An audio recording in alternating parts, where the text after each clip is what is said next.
Boa tarde, professor. Boa tarde, Roque, né? E boa tarde aos espectadores, né? Boa tarde, Duda, vereadora Thelma, Samuel e os telespectadores da TV Prevê. Bom, estamos aqui com dois vereadores da nossa Câmara Municipal e os dois mudaram de partido. Então vamos começar por aí. Thelma, o que te levou para o Solidariedade? Professor, o Solidariedade é um partido que tem 2 anos e 4 meses só de vida, né? E aqui em Bauru e na sua macro-região praticamente está sendo montado. Então a gente recebeu um convite para encampar esse projeto de estruturar a solidariedade em Bauru e região. Então a gente viu uma oportunidade de crescer junto com o partido, de colocar as ideias da gente de uma maneira mais tranquila. Então isso me fez mudar de partido. E você ainda pretende ser candidato a prefeito? O nome está indicado? Como é que está ali? Professor, como todo partido gostaria que tivesse, né? O Solidariedade vem, precisa, mas a gente acha que a gente tem que fazer uma análise muito fria, muito tranquila, e nós já temos um número razoável de candidatos. Então a gente tem que ter ponderação e não enfiar a mão pelos pés. Nós temos que ter uma análise tranquila e procurar, talvez, o Solidariedade e o DEM têm conversado de uma maneira bastante intensa e deve procurar apoiar um candidato a prefeito. Essa é a maior tendência. A tendência sua é ser candidato a vereador, então, Isso, tentar uma reeleição. Hoje é uma coisa difícil, mas a gente deve tentar. Roque, tudo bem? Tudo bem, Duda. E a saúde, filho? Tá indo bem. Nós estamos tentando nos recuperar aí desses percalços que nós enfrentamos ultimamente. Mas de vez em quando tem umas recaídas aí, né, doutora Thelma? Mas Não, mas o Roquinho é gente boa. Pode ter recaída, não. Você mudou de partido também. O que te levou para o PSOL, Roque? Ora, na verdade, Duda, você conhece nossa posição política já há anos. Há anos que a gente vem combatendo essa inflexão que o PT vinha fazendo, né, do centro para a direita. E isso se expressava na política de alianças do partido. Muita gente dizia que o partido tinha que se abrir, tinha que construir amplas alianças para poder governar. E a gente sempre dizia o contrário, você governa com programa e plataforma. Então as alianças acabou dando em toda essa situação de desmoralização do partido. Nós combatemos até o último congresso do partido, quando o partido reafirmou a sua política de, na nossa opinião, de conciliação de classes, né, e referendar a aliança com o PMDB. E nós entendíamos que o PMDB era o partido que construía todas essas situações que nós estamos vendo hoje, né? E politicamente também, o nosso problema é mais uma questão política. Então nós saímos do PSOL, do PT em 2015, e o ano passado nós nos filiamos ao PSOL. O PSOL é um partido que está em construção também em todo o Brasil, inclusive aqui na cidade de Bauru. Nós fomos muito bem recebidos no PSOL, que nos concedeu a legenda para eventualmente disputar a eleição proporcional ou majoritária. Nós vamos disputar a eleição proporcional, né? Mas a nossa organização política, que é a esquerda marxista, ela não está integrada, né, como um todo dentro do PSOL. Você sabe muito bem que isso não é uma questão tão simples assim, mas a direção nacional do PSOL nos concedeu o que eles chamam de filiação democrática, né? Garantir que a gente se filie para disputar o processo eleitoral. É um desafio novo, e por aquilo que eu acredito, eu acho que a gente tem que continuar nessa jornada aí de construção de uma nova alternativa, porque senão a humanidade dentro desse sistema não tem futuro. Então já está definido, você não sai candidato a prefeito e deverá ser candidato à reeleição de vereador? Nós vamos trabalhar com a perspectiva de ser candidato à reeleição, vai ser um cenário difícil, né?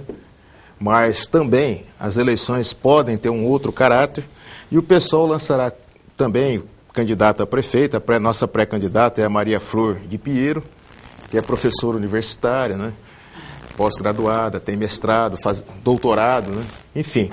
Eu acho que ela reúne todas as condições para fazer, não é uma política tradicional, né, não é um político tradicional, mas ela reúne as condições de fazer todas as discussões necessárias, né, porque eu tenho sempre dito, Duda, e a vereadora Thelma testemunha disso, aquela forma de fazer campanha para as cidades, para o prefeito, acabou.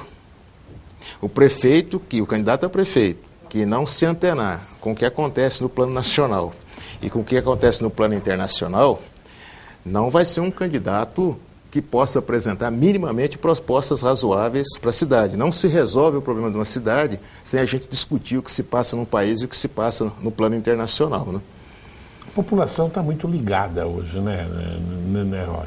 Classe média demorou para se ligar, mas até que enfim se ligou, né? Eu acredito que hoje você tem muitas informações disponíveis.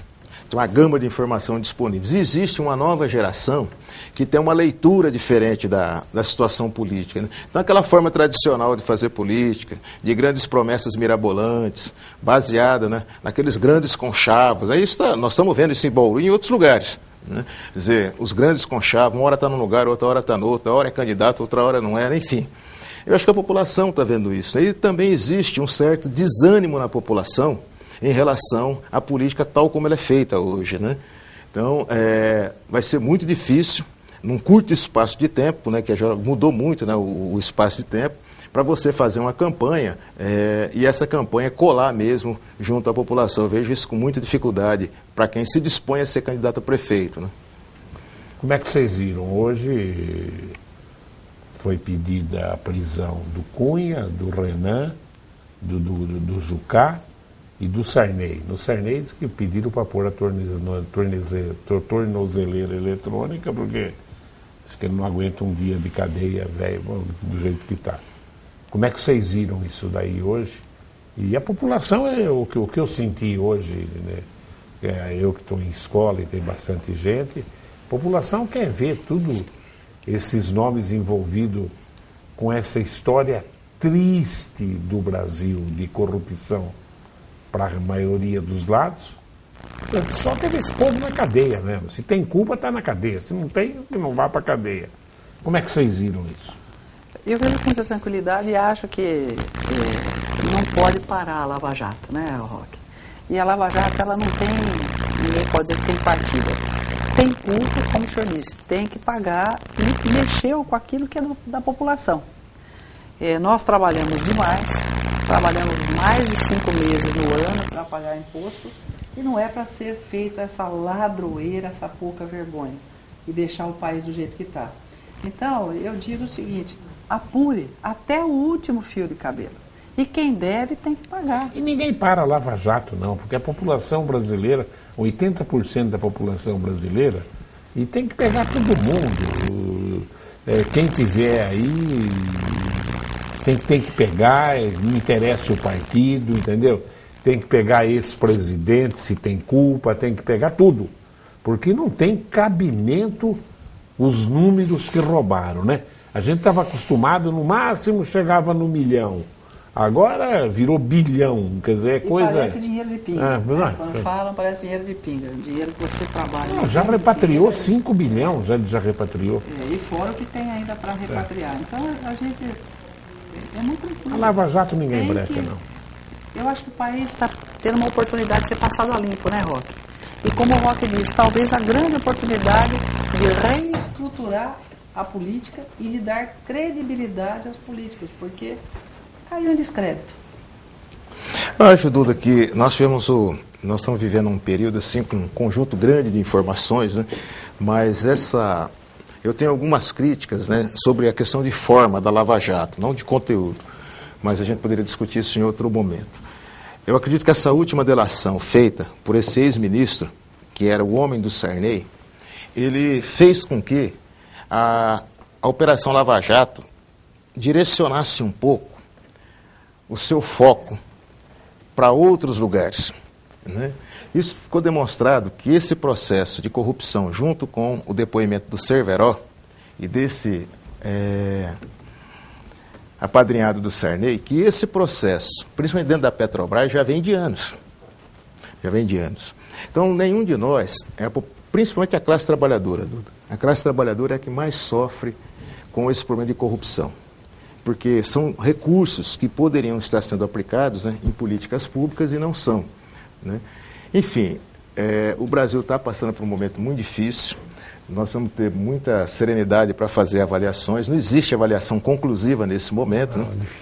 Mas eu acho que a saída para isso só vai ser possível, né, se a gente conseguir construir um grande movimento nacional para que a gente possa colocar esse Congresso, esse Senado embora, junto com o presidente que eu considero ilegítimo, embora, que é o Temer, e a gente fazer a população encontrar um outro caminho. Porque dentro dessa estrutura não tem jeito, Duda. Não tem. Imagina, o cara foi colocado como, Temer foi colocado como ministro aí, você está com, presidente interino, dos indicados dele, todos têm problema. A maioria dos senadores com problema, a maioria dos deputados. Mas o importante é que ele não tem até agora, porque se aparecer nele também, tem que cair fora também, entendeu? Eu acho que vai aparecer. Se aparecer, tem que cair fora. Tem que ser coerente, né? A única coisa que eu gostei até agora dele, eu também estou à distância do Temer. A única coisa que eu gostei é que realmente, para quem apareceu, ele já mandou embora, não esquentou banco. Acho que é por isso mesmo. Até ele está entendendo, pelo menos o Temer está fazendo a leitura da população. A população não quer cara que está ali na... Eu acho que o pessoal da Lava Jato tem... Então seria difícil, porque, na minha opinião, os dois ministros do Temer que caíram, eles caíram porque eles eram rigorosamente sustentáveis e havia uma rejeição muito grande, principalmente dos servidores públicos na área que eles iam atuar. Mas hoje, se você pegar secretários, ministros, enfim, nós temos uma série que tem problemas. Ter problemas, ser investigado, não quer dizer que tenha culpa. Claro. Quer dizer, nós não vamos apontar a culpa imediata para ninguém, né? Mas nós chegamos numa situação... E aí, Duda, a gente precisaria de um longo tempo para conversar sobre isso. Esse processo de degeneração da política e da forma de fazer política, tomar de assalto o Estado, isso não é propriedade de um partido, de uma sigla. Isso nem existia Estado mais. O Estado estava paralisado. Isso é uma economia estrutura paralisada, os recebimentos de impostos caíam dia a dia. Essa é uma estrutura que levou a essa situação de pilhagem da coisa pública, né? O Lula indicou a pessoa, acho que mais incompetente que ele tinha lá, achando que ia manejar, ele indicou. A Dilma não existia governo, Roque, independente de ideologia, de qualquer coisa, é um país que paralisou, estava parado. Quer dizer, com 10% de aprovação popular, ela tinha que entender pegar o boné e ir embora, né? Ela tinha que entender isso. Quer dizer, estava parado o país. Estava parado, lamentavelmente parado. Essa paralisia, ela tem vários fatores, né? Aqui no seu programa eu disse isso várias vezes. Então, hoje você não separa mais a economia. Não dá para dizer assim, o Brasil está aqui, desse ladinho aqui, nós vamos ficar tudo bem aqui no Brasil. Enquanto as coisas estão ocorrendo no mundo. Nós temos uma crise de natureza econômica que surgiu em 2008, a maior crise depois de 1929, que não foi resolvida na maioria dos países, principalmente dos países centrais. E é óbvio que não era um tsunami, não era uma marolinha, a crise econômica, ela era um tsunami. E ela pegou um país rigorosamente, sob o ponto de vista da estrutura econômica, desprotegido. Quer dizer, a nossa economia estava centrada no que a gente chamava dos commodities, né? Roque, mas ela só se alinhou com ditaduras de esquerda que não dão retorno nenhum para o país, nada. Tirou o Brasil dos mercados, entendeu? E só se alinhou uma verdadeira fortuna de dinheiro que saiu do Brasil para construir em Nicarágua, só em países de cunho socialistas. Por mais que se respeite as ideologias dela, ela... Então, Duda, mas é o seguinte, a Nicarágua não é e nunca foi... Ela investiu em 30 países. E nunca foi socialista, né? Então, quer dizer, quando você discute essa... Não foi socialista, na mão do Ortega foi. Essa mudança de orientação, isso faz muitos anos, essa mudança de orientação da política externa, eu acho que o Brasil abriu fronteiras importantes, né? O Brasil conseguiu se relacionar com mercados importantes, mas isso não é só por conta disso. Mas isso no governo do Lula, a hora que a Dilma entrou ficou pior ainda. A Dilma tem problemas. Não tem condição de administrar. A Dilma teve problemas, mas ela pegou uma economia também em nível nacional, em nível internacional, em frangalhos. Foi mortal. Mas vamos lá, vamos ficar na nacional, nós não vamos sair disso. Vamos falar da administração municipal. Quero uma avaliação, vocês dois que são vereadores atuantes, o que vocês estão achando da administração do Rodrigo Agostinho? Olha, eu disse aqui várias vezes, né, e nós vamos voltar no tsunami na Marolinha, que Bauru não ia surfar em grandes ondas a vida inteira. E que precisava ter um plano de governo adequado, que a coisa ia pegar. que não dava para achar que ia ter dinheiro à vontade e que a hora que precisasse começar a tapar os buracos, né? Então a gente acha que essa segunda administração deixou muito a desejar por falta de uma orientação e de uma destinação para a cidade, né? Tanto que a gente vê Bauru se acabando numa série de situações. A questão do lixo, né, Roque? Mais de 8 anos de discussão, estourou aqui, e uma tragédia anunciada. O asfalto casquinha, que o próprio prefeito diz, está aí. O caos na saúde, está aí. Então, e agora com uma arrecadação que cai todo dia. Exatamente. Então, eu vou dizer, olha, você veio aqui, você está falando mal do prefeito. Não, não estou, eu não falo mal de pessoas, mas realmente faltou uma ordenação do governo para essas dificuldades. E na dificuldade é que você vê quem é o bom gestor, né? E a coisa não está boa, não. Eu não vejo de forma agradável, não sei o meu companheiro Roque. O cenário é difícil, né, Duda? Veja, o primeiro mandato do Rodrigo, ele foi um primeiro mandato onde ele recebeu a prefeitura com recursos, né? Que o ex-prefeito Tuga Jeremy deixou, e também conseguiu receber muitos recursos do governo federal, né? Porque a cidade já não estava mais no cadastro de mal pagadora, né?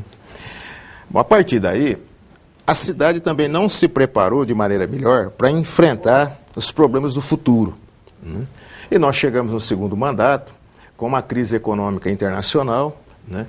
As desonerações que foram feitas no governo do Lula para o setor automotivo, para o setor da linha branca, enfim, criou aquelas condições de mercado para as pessoas comprarem, impactou na receita dos municípios, diminuiu a receita. E Bauru é uma cidade que tem muitos problemas e tem seu desenvolvimento muito concentrado. Tem uma dívida social muito grande. Eu acredito que o Rodrigo, assim, e a administração dele, não teria como resolver todos os problemas. Mas poderia focar em algumas situações. E nós estamos com problemas seríssimos. Por exemplo, ontem saiu no Jornal da Cidade uma reportagem sobre a situação da política de saúde no município. É uma situação extremamente grave. Por que é grave? É a forma de financiamento, Duda. É óbvio que você chega no pai e o pai está lá um lixo, né? Agora, não são os profissionais. É que a estrutura do município não caminhou de acordo com as necessidades, né? Então, qualquer política pública, você só consegue desenvolver quando ela é de Estado, quando ela não é de indivíduos. E nós, infelizmente, nas prefeituras, existe solução de continuidade. Entra um prefeito, sai outro, muda tudo. Então, nós temos uma série de problemas. Como o Rodrigo vai enfrentar isso, é muito difícil. E também isso vai impactar agora no processo das eleições. Isso não é um problema só de gestão. Qualquer um de nós sabe ali, enquanto vereador, que não é só gestão. Você tem que gerir os parcos recursos que você tem. Agora, quando você não tem dinheiro, não adianta você ser um mestre em gestão. Você vai fazer o quê? Então a cidade tem problemas. Eu acredito que nós vamos enfrentar muitos problemas. E o prefeito que possa vir assumir a prefeitura na próxima legislatura vai ter que ter uma capacidade muito grande de diálogo e vai ter que elencar muitas prioridades. E ao elencar prioridades, ele vai criar áreas de conflito. Porque não tem jeito de você atender todos os interesses que estão colocados ao mesmo tempo. Você sabe tão bem quanto eu. Vai ter que elencar prioridades.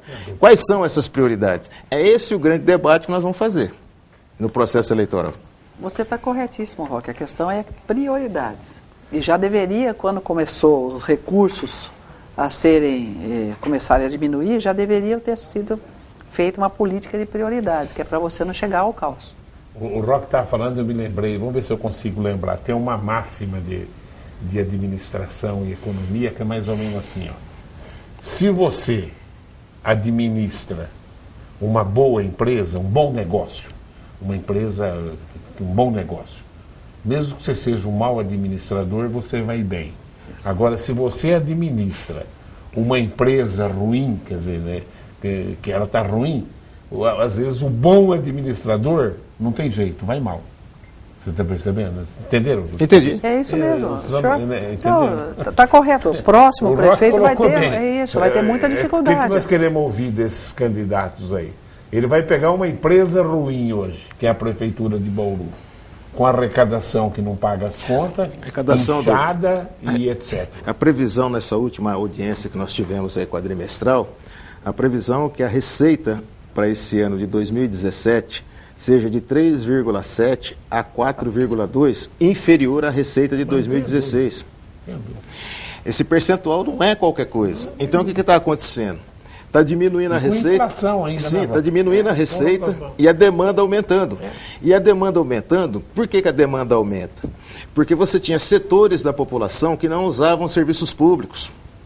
E que com a crise econômica vai e está usando o serviço público. Então você tem que ofertar mais serviço público em boa quantidade. Agora, recurso para isso não tem. Serviço público, principalmente saúde e educação, Duda, é dinheiro. Porque o grosso do gasto é com o pessoal. Você não faz política de saúde, política de educação, educacional, sem recursos humanos. Você é educador, você sabe disso. Verdade. 80% é recursos humanos. 80% é recursos humanos. Ó, já um monte de perguntas aqui. Então eu vou parar e vamos para as perguntas. E agora, quando for coisa que dá para responder rápido, respondam. Quando exigir a intervenção dos dois, que seja feita. O Fernando Tibúrcio, ele faz um pedido para vocês. Ele gostaria de saber se existe alguma forma de proibir que os vagões de trem fiquem estacionados próximos aos cruzamentos de carro. Por exemplo, na passagem da Tilibra, os vagões ficam tão próximos que o sinaleiro fica acionado 24 horas por dia e vai causar acidente. Precisamos melhorar a segurança de todos. Interessante a colocação dele. Né? Tibúrcio, em relação a isso, a Rumo LL e outras companhias têm estacionado composições muito grandes na área urbana. Nós já tomamos ciência e já corremos atrás desse trem que está estacionado, que ele está muito perto ali do cruzamento. É lá na Tilibra, lá? Isso, ali perto da Tilibra. A companhia tem que remover, por vários problemas, né? Você pode ter a movimentação desses veículos ferroviários, né? Porque eles estão estacionados, estão frenados, tudo direitinho, mas pode haver movimentação, né? Nós já solicitamos a Rumo LL que faça a retirada. Agora é muito difícil você tratar com a Rumo, a LL. Na verdade, para tratar com a LL deveria ser o prefeito. O prefeito deveria, na minha opinião, ligar lá na LL, discutir e pedir para que faça... É um vagão só? Não, é uma composição muito grande. Em composição grande, estão muito estacionados lá, essas composições. Né? Agora é muito difícil você dialogar com a Rumo LL, né? Extremamente difícil. E a sede central deles é Curitiba, né? Não, agora está em Araraquara. Araraquara, porque mudou, né? Dirigia Curitiba. Mudou a sede, tem Araraquara. Então, segundo o Roque, você está pedindo uma coisa que é extremamente difícil. O Roque anotou aí, né, Roque? Está anotado aqui. Nós já fizemos o pedido. Tá. O Luiz Carlos coloca: vereadores, todas as vezes que vejam falarem na tribuna da Câmara sobre o preço da passagem de ônibus em Bauru, os senhores, assim como os órgãos de imprensa, comparam o valor de Bauru com o valor de São Paulo. Mas a passagem de ônibus em São Paulo é subsidiada. Acho que, na verdade, todas as vezes que se usa a tribuna para falar da composição do preço da passagem de ônibus em Bauru, é que ela não é tão clara e tão transparente. E que precisava ser mais transparente para se poder ter a real, né, condição de ter uma tarifação adequada, né? Mas, na verdade, Duda, um exemplo. São Paulo, ela é subsidiada tanto pelo município quanto pelo Estado. Sim, mas o ato dela ser subsidiada Sim. favorece Bauru, que não é subsidiada. Isso, né? Então você tem uma tarifa, né, se fosse comprar... Se não fosse, seria mais caro.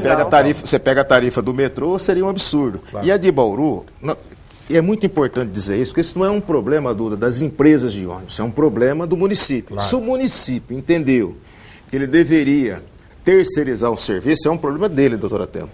Agora, ele teria que ter um instrumento de fiscalização, coisa que ele não tem. O que está acontecendo?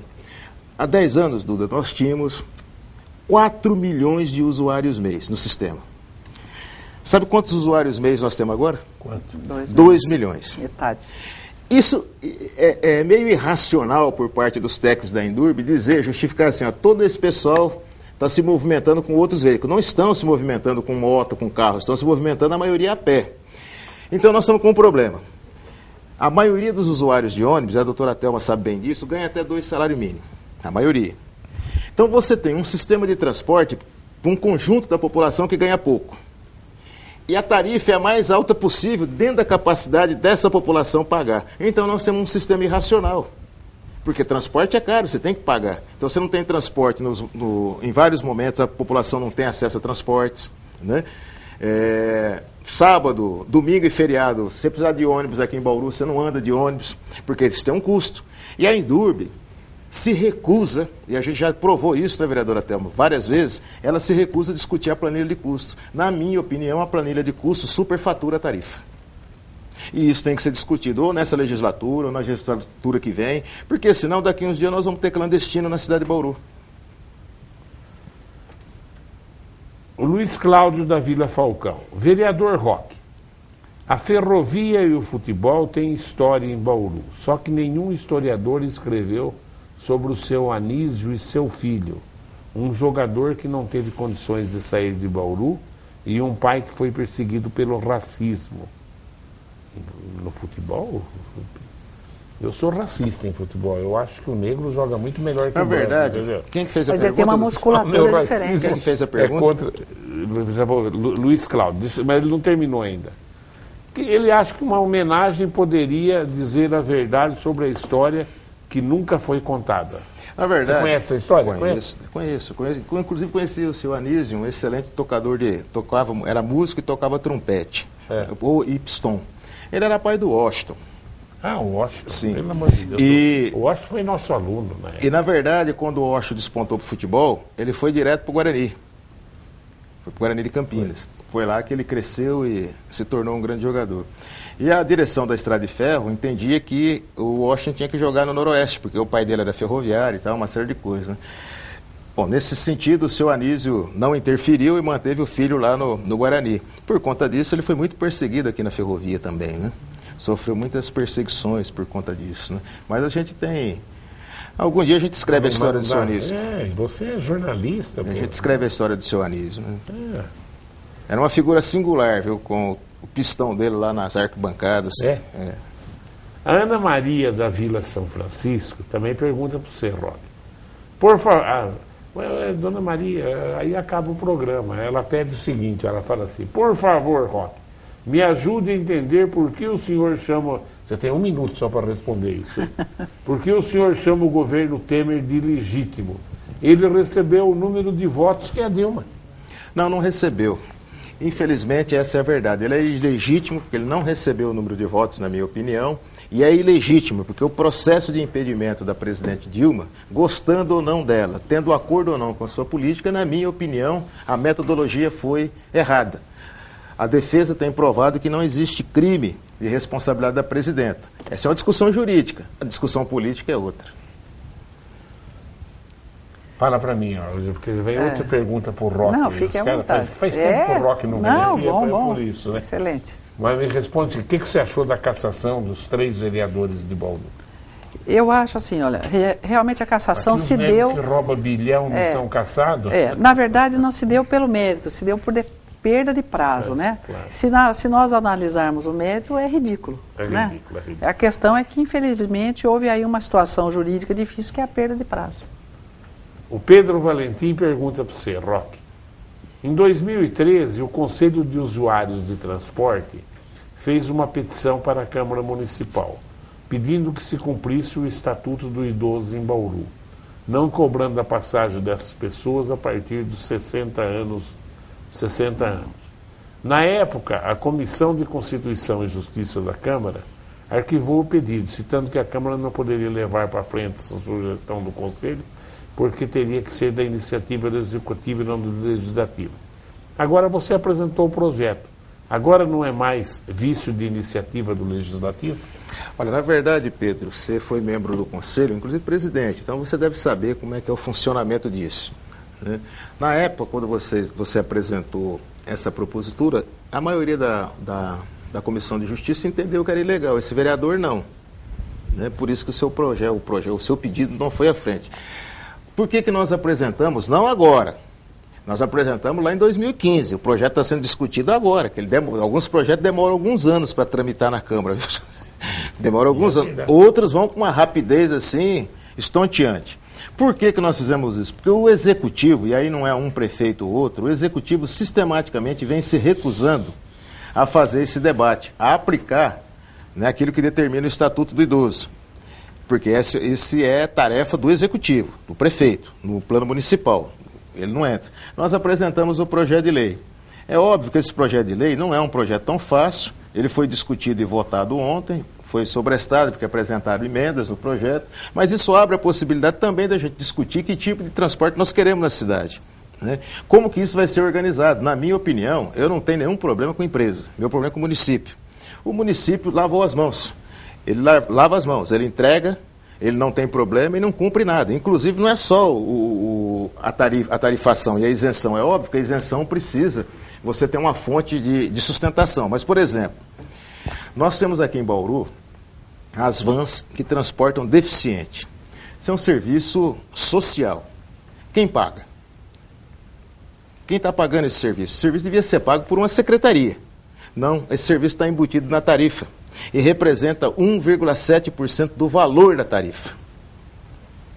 Então, quer dizer, tudo se empurra para o usuário e o usuário não consegue, de fato, pagar esse valor. Então, nós vamos rever isso. Eu espero que a Câmara discuta. Você pegar cidades assim como Araraquara, Ribeirão, a nossa passagem de ônibus, como é que está comparando com as cidades? Muito alta.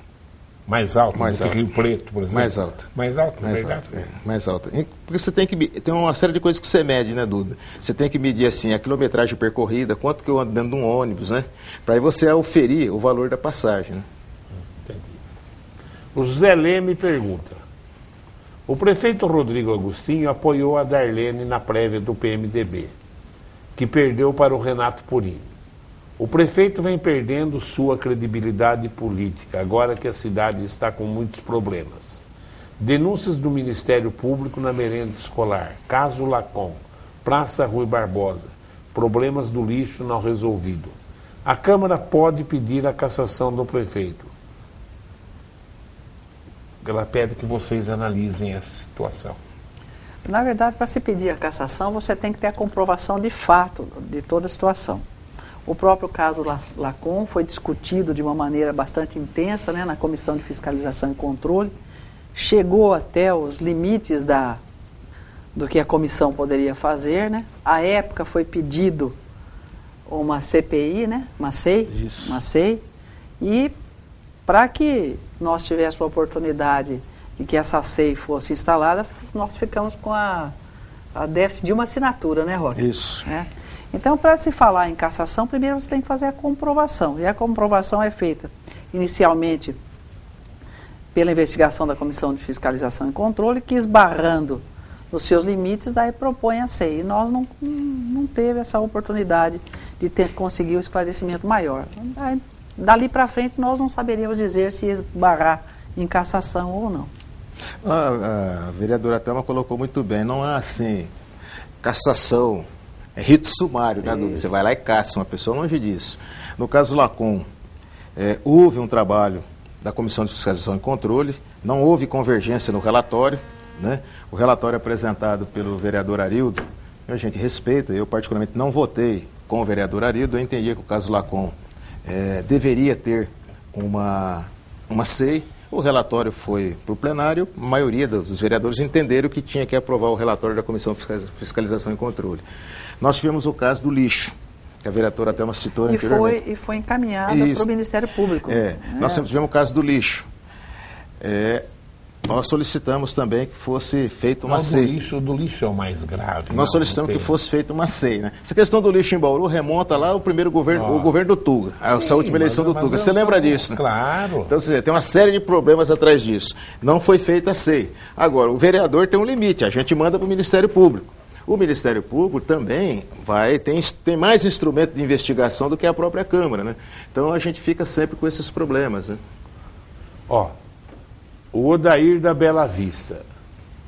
O que vocês acharam da ação de um tal de Ticão que levou contra o Renato Purini, que foi condenado pelo tribunal e não poderá sair a prefeito? O que vocês acham disso? Nem o Renato sabia dessa ação. Nós sabemos que, parece que ontem, o Ticão e o Herman, como é que tá o outro advogado? O Elias Brandão. O Elias Brandão. Parece que protocolaram uma ação junto à promotoria, né? Colocando sobre a possibilidade de existir qualidade de improbidade. É o Ticão. É o Ticão, né? De ter uma improbidade do vereador Renato Corinthians. Eu não li a ação, né? E não tive em mãos. Esse processo, vereador, também é um processo que o Duda conhece tão bem. Quando o Renato era vereador, ele contratou uma assessora, mas essa assessora não trabalhava. Quem trabalhava no gabinete era o pai.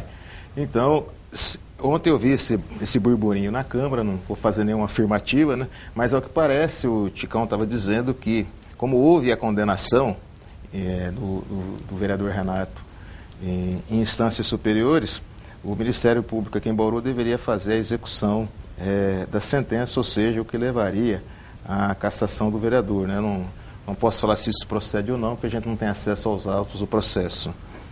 O Beto do Parquinho fala, Roque, quando você vai entender que socialismo e comunismo não é que deu errado? É errado. Aonde você viu que deu certo? Bom, primeiro, Beto, essa é uma questão filosófica.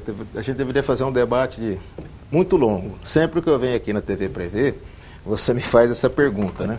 Primeiro, o comunismo não foi instalado em país nenhum do mundo. E nós tivemos, né? Como não foi instalado? Não, o sistema comunista... Agora eles põem o culpado é o Lenin, culpado é o Stalin. Meio mundo era comunista, Roque. Um exemplo. Meio, e hoje acabou. O regime... Só no Brasil, Venezuela... Deixa eu tentar responder. O regime comunista, enquanto forma de organização da sociedade, nunca existiu. Porque ele deveria prever o fim, principalmente do modelo de produção. Nós tivemos socialismo. O socialismo, depois da Revolução Russa, ele foi colocado no mundo todo e houve uma degeneração do processo da Revolução Russa, que o Lenin, antes de morrer, dizia isso muito bem, né? Não existe revolução num só país, mas existe um legado de conquistas da Revolução Russa que partiram para outros locais, né? Agora, quem tem que decidir se vai... O capitalismo também não deu certo. Também não. Então nós temos que buscar uma nova alternativa. Mas o problema é que, pelo menos, o capitalismo é democrata e o comunismo não é democrata. E hoje a gente vê a extrema-direita crescendo em toda a Europa. Isso é ruim. Eu continuo dizendo que a saída para a humanidade... É a democracia. Não, é o comunismo. É a sociedade comunista. Porque a democracia burguesa, ela tem origem na Revolução Francesa. Eu pergunto que democracia a maioria da população tem hoje, se ela não detém sequer condições mínimas materiais de sobreviver. É um exemplo. Você que está aí no Parque Viaduto, precisando de uma consulta médica, procura a UPA do Ipiranga. Se você não encontrar o médico, pergunta, quanto você vai pagar numa consulta médica? Quanto você vai pagar num exame? É essa discussão que nós temos que fazer. A vida é concreta, isso é muito filosófico, né? Mas a filosofia a gente discute uma outra hora. É difícil. O Valdir da Vila Celina pergunta para você, Roque. Roque, desde segunda-feira a coleta de lixo não passou. Deve ser na Vila Celina. Está uma imundície. O bairro e o trânsito aqui. Ninguém resolveu nada. Todo mundo já sabe, mas ninguém vem aqui verificar. Olha, todo mundo já sabe sim. Eu moro aí na região também, da Vila Celina, da Vila Industrial. O que ocorreu, mais uma vez, é em Indurbe, vereadora Telo. Os caminhões quebrados. Ela tem 29 caminhões, se eu não me engano. Isso e mesmo. São 10 caminhões quebrados. Que estão quebrados. Já consertaram 4. Se 10 caminhões estão quebrados, obviamente isso vai impactar no processo de coleta, né? Isso também demonstra, Duda, que precisa ser feito um trabalho na Indurbe de manutenção preventiva desses caminhões, né? Você espera quebrar 10 caminhões e não faz a manutenção, isso mostra também que nós estamos com um problema na Indurbe, que é o problema de caixa da Indurbe, né? Se fosse uma empresa que tivesse saneada economicamente, ela poderia ter um programa de manutenção preventiva nesses caminhões. Então, como quebraram 10 caminhões, não foi feita a coleta. Olha, essa pergunta aqui é de um cara que, se um dia eu fosse prefeito de Bauru, infelizmente, agora já fiquei velho, viu? É o Pegoraro. Ele ia ser o meu presidente, ou do DAI, ou da Indurbe. E ele fala uma coisa aqui, eu ouço, vocês que estão lá, ver se é verdade. Senhores vereadores, o local onde ocorreu o acidente que vitimou o empresário de 46 anos neste último domingo, na rodovia Bauru-Arealva, necessita de reparos imediatos, pois constitui-se verdadeira armadilha para os motoristas. É um engenheiro de prestígio falando. Trata-se de uma lombada com derivação à esquerda ao seu final. Isso é inadmissível. o DR jamais poderia ter feito a obra com tal defeito. Você entendeu o que ele quis dizer? Acho que ele fala no canal, ela dá uma caída para a esquerda. Dá uma caída e ali a pessoa ainda quase que não enxerga. E infelizmente, eu sei onde é. E infelizmente a gente tem que dizer que a pessoa também vinha numa velocidade grande e a gente teve a perda de uma vida aí. Mas ali tem que ser corrigido mesmo, ali não é correto. Não. É. Ali é muito suscetível a acidentes. Se você vem viajando há bastante tempo, a hora que a coisa, você dá uma... Essa relação do município com os órgãos estaduais... Eu não sei, ninguém nunca escolheu o Pegoraro para ser um engenheiro de primeira linha. Às vezes, talvez ele não queira também. Também, às vezes, já foi convidado. Eu conheço uma pessoa competente. Muito competente. Mas, um exemplo, tem uma dificuldade na relação entre o município e os órgãos estaduais e os órgãos federais. Aí cabe, por exemplo, a Secretaria de Obras entrar em contato com o DR e verificar essa obra. Agora, porque o vereador pede, você reivindica, mas nós não temos competência, né, para atuar diretamente nisso. Mas ali é problemático. Ali é bem problema. Né? Você sabe, Roque, você já passou ali? Roque? Já. E é isso mesmo que ele fala? É desse jeitinho mesmo. Que coisa, rapaz. É o que eu falo. Também engenharia é uma coisa séria, né? Um engenheiro, o DR, construir assim. Cai ponte, cai...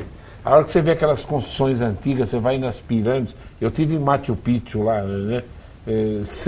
Fui numa cidadezinha, 150 anos antes de Cristo. A cidade existe até hoje. Uma cidade que tem... Que coisa, tudo aquilo está lá desde antes de Cristo e está de pé, né? Quer dizer, o homem parece que desaprendeu. Aqui as coisas caem antes de inaugurar. Só a gente do Rio de Janeiro é piada. Não, né? O viaduto em Minas Gerais, né? O de Minas Gerais, boa ideia. Quebra da coisa. Cai né? antes de ser liberado. Aqui quem pergunta agora é o Altiburcio outra vez. Boa tarde. Novamente, uma lei municipal que multaria esses vagões não ajudaria a resolver esses problemas de ficar parado, sem conter o problema dos usuários de droga, que ficam ali escondidos. Ele coloca. Não tem, uma lei municipal. Nós não temos competência. Ali é uma concessão da União. Isso. Os veículos ferroviários estão parados dentro do pátio da União, dentro do pátio concedido à operadora, né? Você tem que cobrar, a gente tem que cobrar da operadora. Infelizmente, essas operadoras, elas tratam com muito descaso esse patrimônio ferroviário. E a União, que ficou também com boa parte desse patrimônio ferroviário, Duda, não dispõe de gente suficiente para tomar conta disso. Mas aqueles vagões que estão parados ali, perto do Jardim Santana, eles são vagões de operação. Então, portanto, a responsabilidade é da LL. Deixa eu fazer uma provocaçãozinha para vocês. Esse adora isso. Olha essa frase que eu vi hoje no Face. Ó. Eu odeio maricas mais do que aos negros e os índios. O que vocês acham dessa frase? Eu acho que essa frase, ela trabalha um estereótipo um tanto quanto que machista. O que é ser maricas? Mas ele ainda fala, mais do que odeio os negros e os índios. Então ele também odeia os maricas, os negros e os índios. É o que nós... Hoje aqui no Brasil ele ia para cadeia, não ia? Iria, né? Depende, né, Duda? Aí, teria que abrir um processo. Mas a gente tem visto que essas manifestações, principalmente no Facebook, e como dizia o Humberto Eco, que faleceu recentemente, o Facebook é o terreno propício para os imbecis, né? Falar mentira? Não, para os imbecis. O Roque já sabe de quem é, se ele está criticando. Não, sabe de quem é essa frase? Não sei. Sabe de quem é? Não sei. Do Che Guevara. Não sei.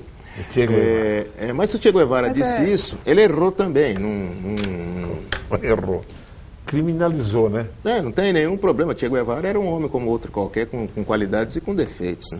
Não, era um grande homem, porque naquela época ele ainda não sabia que o socialismo e o comunismo não ia dar certo. Ele sabia que ia dar certo. Meio mundo era socialista, ele queria que o outro meio virasse socialista. A Rússia ainda não tinha falido, a Rússia ainda não tinha esmagado a Hungria, a Tchecoslováquia, quando elas tentaram fugir do socialismo. Mas é isso que a gente diz, entendeu, né? É isso que a gente diz. O socialismo ele é uma construção coletiva. O que nós tivemos foi, por exemplo, Eu sempre condenei a prática do Stalin, o stalinismo. Não tem nada a ver com o socialismo. A gente não tem condições de fazer uma discussão aqui nesse programa. Claro. A Primavera de Praga, a invasão, construir as coisas à força. Então, o Che Guevara tinha uma valentia e ele defendia que era possível você construir as revoluções a partir da teoria do foquismo. Uma teoria que se demonstrou derrotada, por exemplo, no Congo e na Bolívia, né?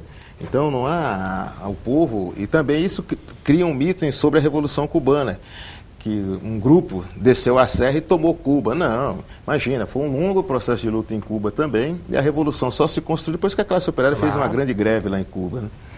Com relação à frase, deixa eu ver como a questão de época, ela é interessante, né? A época, ela não era uma frase tida como de um racismo grande, de uma segregação. Colocada hoje de uma maneira solta, é uma frase extremamente pesada. Eu ainda vou descobrir em que contexto o Che Guevara falou isso.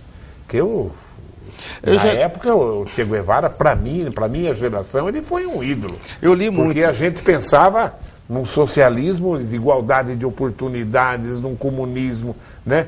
E o mundo caminhava para isso. Tanto é que meio mundo virou comunista, né? Embora o Rock disse que não era um comunista, mas não é comunista, né? E isso daí se abandonou. Hoje só tem socialista na Venezuela, comunista no Brasil, na Bolívia, no Equador. Cuba, o Fidel é um dos homens mais ricos do mundo hoje. Acho que nem Cuba a gente pode falar. Só provocar o Rock. Não, mas você pega os Estados Unidos hoje com as primárias, o Bernard Sanders está sendo tido como comunista. Não, ele está defendendo uma tese muito antiga que, na minha opinião, não prospera, né? Que é a tese do capitalismo bondoso. Não, ainda mais lá, não vai ter, essa época acabou, né? Não tem jeito. Mas, enfim, repete esse processo de discussão. E essa questão da frase que é atribuída ao Che Guevara, eu li muito, Duda. Posso ser que eu não tenha lido, mas eu nunca li uma frase do Che Guevara nesse contexto. Mas eu vou pesquisar, eu quero ver. Se foi de Facebook, precisa tomar muito cuidado. Porque muitas pessoas reproduzem, compartilham informações que não são informações verídicas. Eu tenho a impressão, na minha cabeça, eu li muito do Che Guevara. Ele se referia aí em termos de combatentes, viu? Porque na verdade ele combateu em Cuba. A maioria da população cubana era negra, Ele foi para o Congo. A maioria da população do Congo é negra. Seria impossível. Mas ele era argentino, não esqueça disso. Ele era internacionalista, né? Só que nasceu na Argentina por acaso. Mas no governo do Che Guevara, o único negro que tinha, eles mataram lá no paredão, aquele que se envolveu com droga lá. Entendeu? Não tinha negro no governo do Che Guevara. Na Revolução Cubana tinha negros. Na Revolução. Vários foram para o governo, né? Agora é difícil você discutir isso numa o Che Guevara eu vi depoimentos dele também, que ele é homossexual, ele odiava numa circunstância de muita falta de informação. Então a gente tem que se debruçar mesmo nas fontes originais, né? Claro. Mas nós vamos procurar e se tiver errado, nós vamos. Embora já explodiu o tempo já, né? Chegou mais perguntas aqui, tá bom. Thelma, no seu partido, para vereador, que nome, além do seu, é um que pode amealhar votos? Eu acho o Dr. Pedro Borges. O Pedro é gente boa. Dr. Pedro Borges. Eu acho que ele vem com um potencial bastante considerável de votos. O Pedro é. Roque, no pessoal, quem... No pessoal aqui em Bauru, Duda, nós temos uma nominata de candidatos que são muito jovens, e isso também é importante, que vai dialogar com a juventude. A maioria nunca teve uma experiência política partidária eleitoral. Quem tem esse acúmulo mais é a nossa candidatura. E nós resolvemos enfrentar o desafio. Mas os seus votos são do Roque. A não ser que não der vai ser muito difícil dar o coeficiente eleitoral. Nós vamos trabalhar para atingir. Você vai ter o mesmo número de votos que você teria no PT, você vai ter no PSOL. Nós vamos procurar. Quem vota no Roque, vamos procurar ter mais, porque senão não vai conseguir o mandato, né? Nós vamos procurar ter mais, né? Mas sempre vinculado a um programa. Mas tem algum nome assim que pode puxar, que você lembra ou não? Não. A maioria dos candidatos são candidatos jovens e que não têm experiência política, né? Hoje a gente aposta muito no Dr. Pedro e no Borracha e no Vitor Hugo. Nós achamos que esses 3 nomes vão dar trabalho. Vitor Hugo do Noroeste? Isso. Tem. Isso. O Vitão, eu gosto muito do Vitão. Então, Eu acho o Vitão que é candidato? Vou trazer o Vitão. eu acho que esses 3 nomes vão dar trabalho. O Borracha, Pedro Borges, quem é o Borracha? O Borracha é um produtor de eventos no Meridote, de eventos sociais. Já ouvi falar. Eu acho que esses 3 vêm de uma maneira importante. O Vitão vai ter voto. Vai. Não, mas nós estamos apostando muito nele. Esteja certo que a Solidariedade está apostando muito nele. A tarefa do PSOL é uma tarefa difícil, mas é a tarefa de um combatente, né, Duda? Não recusa o combate. Não, eu acho assim, você é um lutador. Os votos que você teria no PT, você vai ter no PSOL, porque quem vota no Rock gosta do Rock, com as qualidades, com os defeitos e com tudo. Agora, é uma pessoa, e eu falo sempre aqui, grande mérito do Rock em termos pessoais para mim, é uma pessoa honesta, pessoa direita. Isso, eu acompanho o Rock a vida inteira e agora, a ideologia do Rock, para mim ele está parado lá em 1910, no começo do século, no início da Revolução Russa. Tudo que aconteceu ele apagou só com uma frase. O Lenin o Stalin não serve, entendeu? Né? Então apagou. Mas eu sou Rock, como vereador em Bauru, nota 10. Merece, é um fiscalizador e... Mas eu acho que esse vai ser a tônica dos vereadores. Aquele vereador, Duda, que ficava trabalhando no varejo. O varejo é importante, o buraco, a pavimentação, a lombada na rua é importante. Mas hoje o vereador ele tem que discutir os temas mais gerais. E a prefeitura tem um programa normal, uma rotina normal de fazer isso. Porque se for para você ficar, eu espero até que a vereadora Thelma me entenda, você ser vereador com um subsídio de R$ 7.200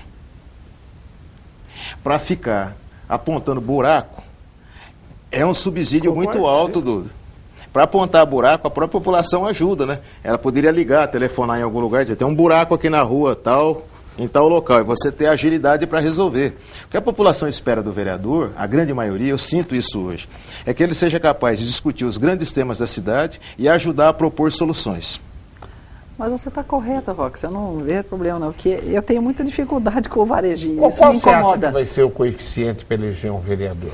Duda, se a gente tiver a abstenção baseada, é uma impressão. Nas anteriores.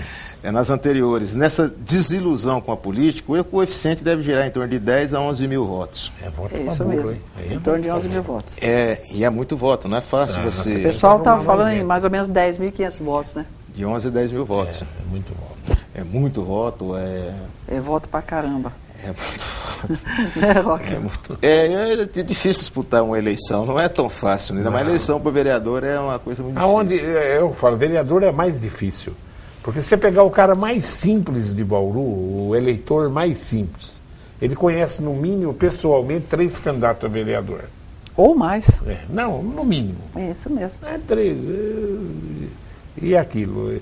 Então é o que eu falo, a hora que muita gente tem que saber colocar o nome na mídia e tem que saber pedir voto, porque muita gente, até a última hora, está indeciso em 3, 4 candidatos.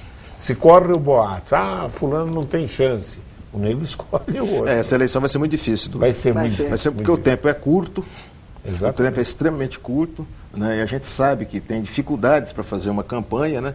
Agora, eu acho que cada um marca o seu perfil no processo eleitoral, né? Ou exercendo o mandato. Cada um tem um perfil, né? E é com esse perfil que a gente vai continuar apresentando as nossas posições, as nossas propostas, né? Às vezes o pessoal fala assim, o Roque é muito duro, tem a cintura muito grossa. Não é isso. Eu sou uma pessoa extremamente respeitosa, respeitar não é concordar, né? Verdade. E independente, às vezes, se o projeto vai passar ou não vai, eu apresento o projeto de lei, apresento a discussão. Isso faz parte da nossa tarefa enquanto vereador. Thelma, mais alguma coisa? A gente agradece a oportunidade, Nem falar, né? vota em mim, pelo amor de Deus. Não pode, professor. Não pode, professor. Ainda mais tudo gravado, não, Roque? Isso aí, do jeito que está hoje em dia, o Diego vai buscar lá longe, né? Mas a gente agradece muito a oportunidade, né? Para mim é um prazer estar sempre com o Roque.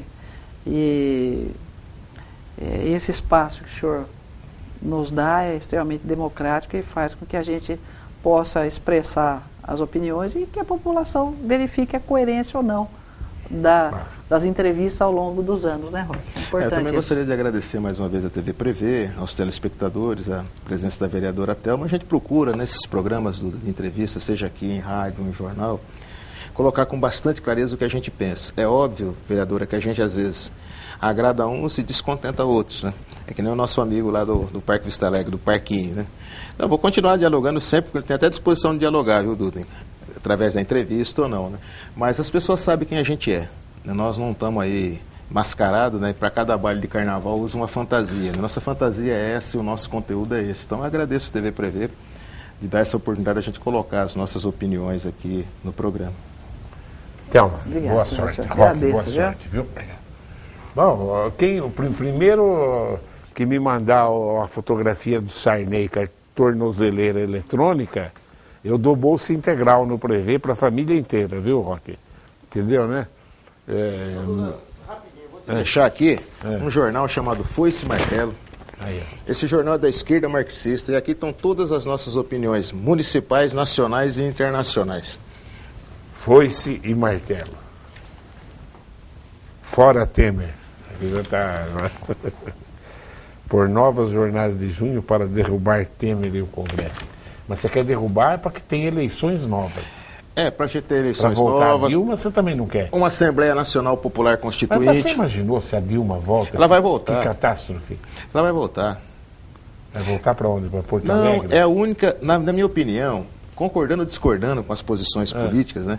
Eu acredito que é a única que teria condições, reuniria as condições para apontar uma saída. O Temer não. Imagina, a Dilma não acha nem saída. Não ficou aí, por que não fez? Tchau.